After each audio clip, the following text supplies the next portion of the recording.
Good morning সবাইকে। আজ নিয়ে এসেছি ছানার ডালনার রেসিপি। অনেকেই ভাবেন এই ছানার ডালনার রেসিপিটা করতে অনেক খাটাখাটনি, কিন্তু সেরকমটা মোটেই নয়। কিছু সিম্পল ট্রিক্সও আছে যাতে এই রান্নাটা হবে একদম হোটেল রেস্টুরেন্টের মতো। চলো কী কী লাগবে সেটা দেখে নিয়েছি।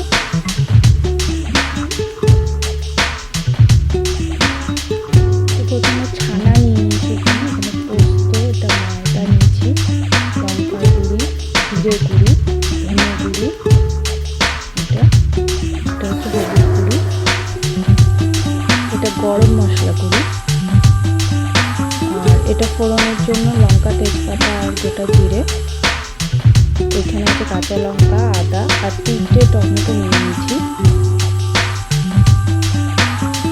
এটা খোয়া ক্ষীর আর পোস্ত দুটোই একসাথে একটা পেস্ট বানাবো। তার আগে এই ছানাটা এই কিছু গুঁড়ো মশলা রয়েছে সেগুলো দিয়ে ভালো করে মেখে মন্ড মতো বানিয়ে নেব।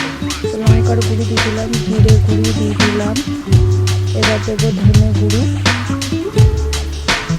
সামান্য একটু হলুদ গুঁড়ি, অল্প অল্প করেই দিলাম কারণ আবার এই মশলাগুলো ব্যবহার করব। বাইন্ডিংয়ের জন্য একটু ময়দা দিয়ে দেবো, একটু নুন, চিনি, এলাচের গুঁড়িও দিতে পারেন।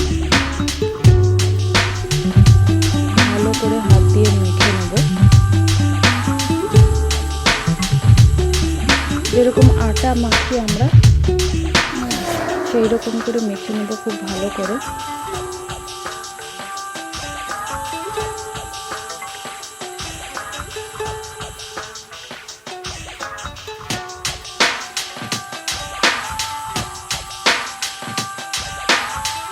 ছানাটা মাখা আমার কমপ্লিট হয়ে গেছে। এবার হাতে সাদা তেল নেব, আর যেখানে গোল পাকিয়ে রাখবো ছানাটা সেই পাত্রটাতেও একটু তেল লাগিয়ে নেব। প্রথমে মন্ড মন্ড করে নেব, তারপরে ভালো করে গোল পাকিয়ে ছানাটাকে বানাবো। প্রথমে মন্ড করে রেখে দেবো।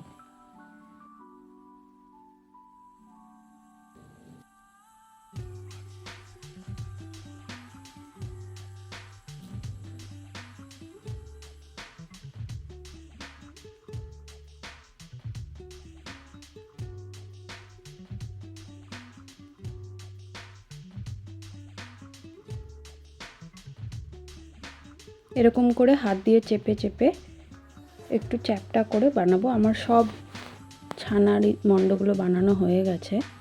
এবার গরম তেলে এগুলোকে ভাজবো। খুব আস্তে আস্তে নেড়ে এটাকে ভাজতে হবে, ভেঙে যাওয়ার সম্ভাবনা থাকে কারণ এটা খুবই নরম হয়।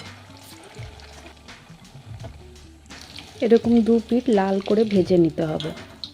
সেকেন্ড ব্যাচটাও বসিয়ে দিলাম। এবার খোয়া আর পোস্তটাকে পেস্ট করে নেব। এখানে আদা, কাঁচা লঙ্কা আর টমেটো পেস্ট করব। এবার গরম তেলে তেজপাতা, জিরে আর শুকনো লঙ্কা ফোড়ন দিয়ে দিলাম। তার সাথে টমেটো, আদা, কাঁচা লঙ্কার পেস্টটাও ঢেলে দিলাম। এবার এটা তেল ছাড়া পর্যন্ত খুব ভালো করে কষাবো।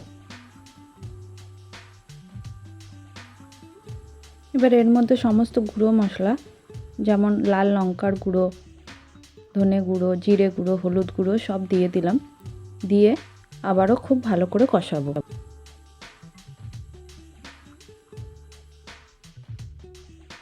আমার মশলা কষানো হয়ে গেছে।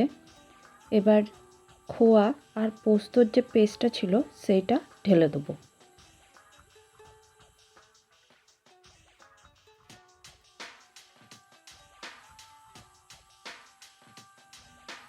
ভালো করে নেড়ে মিক্সির জলটাও দিয়ে দেবো।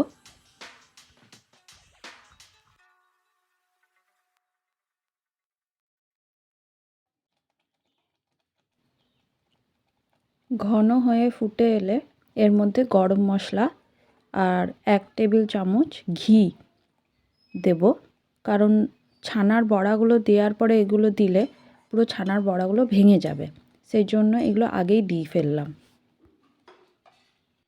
এবার গ্রেভির মধ্যে একে একে ছানার বড়াগুলো আস্তে আস্তে দিয়ে দেবো।